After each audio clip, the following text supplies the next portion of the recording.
Hello दोस्तों, स्वागत है आप सभी का हमारी एक और नई वीडियो में। आज का टॉपिक बहुत ही ज़्यादा इंटरेस्टिंग होने वाला है। आज कंपेयर करेंगे टीवीएस जुपिटर और एक्टिवा 6G को। कौन सी स्कूटर किसको लेनी चाहिए, किसको नहीं लेनी चाहिए। बिना किसी देरी की वीडियो को शुरू करते हैं। सबसे पहले बात करते हैं टीवीएस जुपिटर के बारे में। भाई अभी लॉन्च हुई है, 6 महीने भी नहीं हुए अभी लॉन्च हुए। बहुत ही ज़्यादा अच्छी डिज़ाइन निकाली है। ऐसे में एक्टिवा 6G को टफ कॉम्पिटिशन दिया है टीवीएस जुपिटर ने।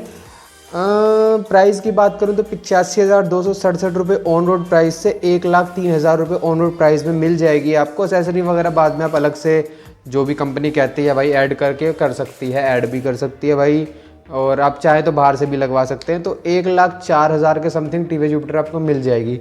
यहीं बात करें हमारी एक्टिवा 6G की, तो यार देखो एक्टिवा 6G में कुछ नया तो लाए नहीं है, बस 3G 4G 5G 6G अब आ जाएगी 7G। तो कोई ख़ास चेंज नहीं आ रहा है उसमें, वैसे की वैसे ही आ रही है। और जैसे हीरो की स्प्लेंडर में कोई चेंज नहीं आता, वैसे ही होंडा एक्टिवा 6G में भी कोई चेंज नहीं आ रहा है। लेकिन यहीं पर ही बात ख़त्म नहीं होती है। कहीं आप इसी को देख के वीडियो को बंद करना कर दो तो आपको बता दूं, प्राइसिंग की बात करूं तो 90,000 रुपये इसका बेस मॉडल आता है एक्टिवा 6G का, और 96,000 में इसका एच कनेक्ट या फिर एच स्मार्ट वेरिएंट कह सकते हो आप, वो आता है। मतलब उसमें काफ़ी अच्छे अच्छे फीचर्स मिल जाते हैं आपको। तो सबसे पहले तो बात करते हैं इंजन की। अब इंजन में जुपिटर का इंजन थोड़ा सा बड़ा है, बिल्कुल थोड़ा सा, ज़्यादा नहीं, थोड़ा सा 113 सीसी का है। और यहीं पर ही एक्टिवा 6G का आपको मिलता है 109 सीसी का, तो मतलब 4 सीसी का फ़र्क है। और पावर की बात करूं तो जुपिटर प्रोड्यूस करता है 7.90 bhp की पावर और 9.8 Nm का टॉर्क।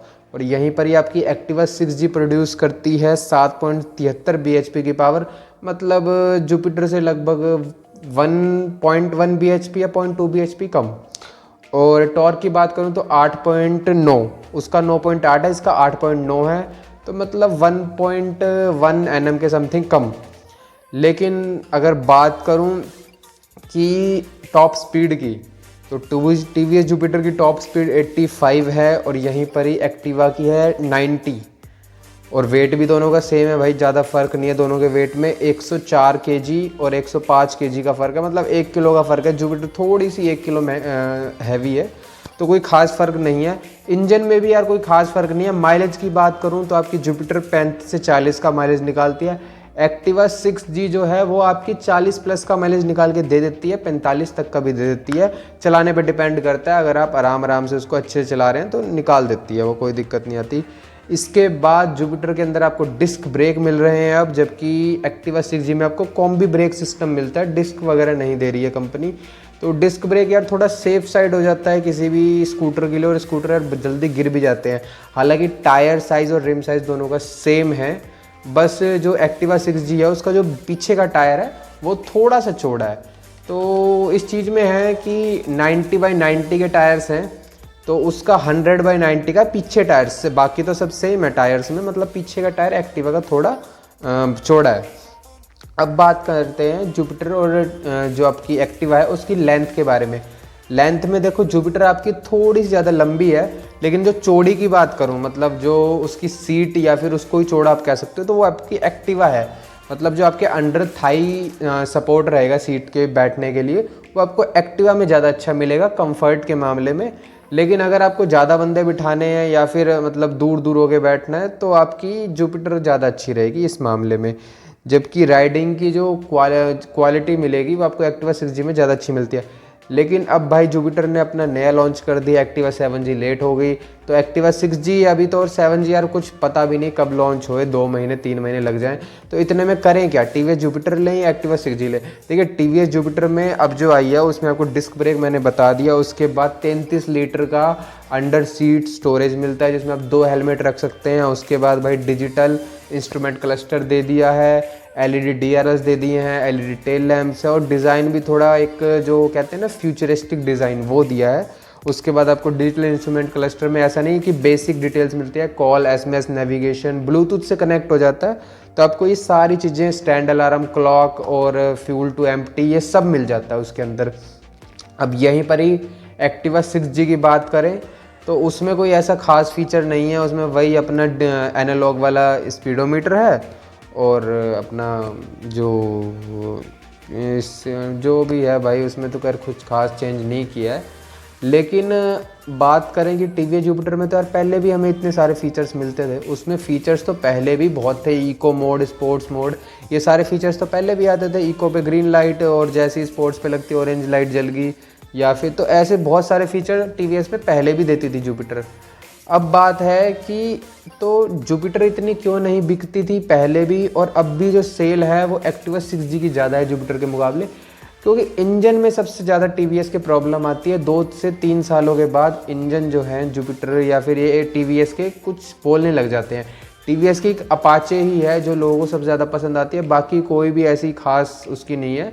इंजन में थोड़ी ना थोड़ी प्रॉब्लम आती है, बॉडी में प्रॉब्लम आती है, और फीचर्स का आपको बताऊं, साल 2 साल बाद आपके ख़राब हो जाते हैं। चाहे कितनी ही महंगी आप बाइक ले लीजिए, या जितनी महंगी आप अपनी गाड़ी ले लीजिए, या फिर अपनी एक्टिवा या स्कूटी ले लीजिए, सब में ही प्रॉब्लम आती है। हाई मेंटेनेंस है इसका टीवीएस जुपिटर का, आपको सर्विसिंग वगैरह काफ़ी उससे करवानी पड़ेगी। रिफाइनमेंट इंजन की थोड़ी कम मिलती है। तो मेन प्रॉब्लम ये है, फ्यूचरिस्टिक डिज़ाइन दे दिया, फीचर्स दे दिए, फिर भी ट्रस्ट जो है लोगों का होंडा एक्टिवा 6G की तरफ ज़्यादा रहेगा। और यहाँ तक कि अगर मेरे को भी अगर आज लेनी हो तो मैं एक्टिवा 6G की तरफ ही जाऊँगा, क्योंकि जो हमारा ये स्कूटर का वो होता है, वो हमारी जो लेडीज़ होती हैं जो घर में, या फिर फीमेल्स ज़्यादा चलाती हैं स्कूटर को, हालांकि मेल भी चलाते हैं बट फीमेल्स का ज़्यादा रहता है। 60% फीमेल्स यूज़ करती हैं स्कूटर्स। तो यार फीमेल्स का आपको पता है कि इतना प्रॉपर उनका नहीं होता चलाने का, क्योंकि यार हम वो सेंसिटिव होती हैं काफ़ी चीज़ों में, तो इस वजह से थोड़े प्रॉब्लम हो सकती है कि यार इंजन वगैरह में और उनको चलाने में भी प्रॉब्लम हो सकती है। तो इसलिए एक एक्टिवा 6G में क्या है, आपका एक तो लो मेंटेनेंस है, क्योंकि देखो मान लो कोई आप अपनी सिस्टर को उनको सिखा रहे हो कोई चीज़, तो टीवी जुपिटर में क्या है, देखो कभी रेस ज़्यादा दे रहे हैं, कम दे रहे हैं, फिर ब्रेक मार रहे हैं, फिर प्रॉब्लम, तो ये सब कुछ हो सकता है उसमें प्रॉब्लम। जबकि एक्टिवा 6G का इंजन रिफाइंड है, रिलायबल है, काफ़ी पुराना है। ऊपर से सबसे बड़ी चीज़, टीवी जुपिटर की रीसेल वैल्यू नहीं है उतनी जितनी आपकी एक्टिवा 6G की है। 5 साल रुको, एक्टिवा 6G को बेचो, अपनी टीवी जुपिटर को बेचो, टीवी जुपिटर कोई लेगा भी नहीं एक्टिवा 6G अगर उसके साथ में खड़ी होगी, बल्कि 10,000 महंगी, 20,000 महंगी एक्टिवा 6G उठा लेगा, लेकिन टीवी जुपिटर नहीं लेगा।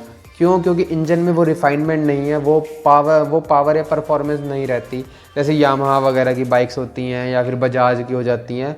तो इनमें ये होता है कि कुछ साल बाद इंजन में वो पावर नहीं रहती, इंजन की नॉइज़ चालू हो जाती है, कभी क्लच प्लेट ख़राब हो रही है, कभी कुछ हो रहा है, तो ये चीज़ है। ऊपर से फिर एक्टिवा 6G आपकी लो मेंटेनेंस है, जबकि ये टीवी जुपिटर आपकी हाई मेंटेनेंस है।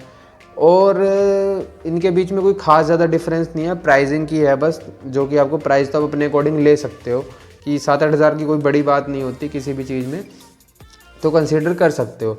लेकिन अगर आपको, देखो मैं अब आपको चॉइसेस बता देता हूँ किन को लेनी चाहिए।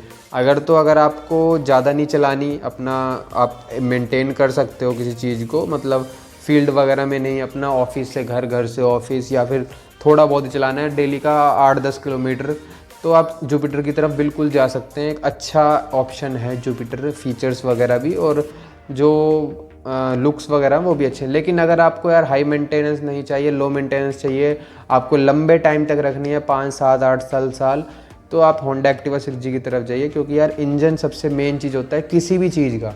अगर आप कार ले रहे हैं या फिर अगर आप बाइक ले रहे हैं, आप कुछ भी जिसमें इंजन है, तो इंजन सबसे मेन पार्ट होता है। इंजन ख़राब होने के बाद कोई फीचर कुछ काम नहीं करते, इंजन सबसे मेन है। टाटा की मोटर्स की भी सबसे बड़ी प्रॉब्लम इंजन ही है, उनके इंजन में वाइब्रेशंस होती है। कोई भी मारुति का बिकने का सबसे ज़्यादा रीज़न ये है क्योंकि इंजन रिफाइंड है। यार बंदे को पता है कि रिफाइंड इंजन है, लो मेंटेनेंस है, मैं किसी से भी सही करवा सकता हूँ, कुछ प्रॉब्लम आ भी गई तो जल्दी सॉल्व हो जाएगी क्योंकि इतनी प्रॉब्लम नहीं है। वहीं बात करूं तो इंजन सबसे बड़ी चीज़ होती है। तो अगर आपको इंजन देखना है, पावर देखने, वो कहते हैं ना, इंजन देख के, वो फीचर देख के कार नहीं लेते, इंजन तगड़े चंदे। तो इंजन जिसको चाहिए भाई बढ़िया, तो वो आप एक्टिवा 6G की तरफ जा सकते हैं। लेकिन फीचर्स वगैरह चाहिए, नई डिज़ाइन चाहिए, तो आप जुपिटर की तरफ जा सकते हैं। आई होप आपको वीडियो पसंद आई होगी। ऐसी और अमेजिंग वीडियो देखने के लिए प्लीज़ चैनल को सब्सक्राइब करना, वीडियो को लाइक करना।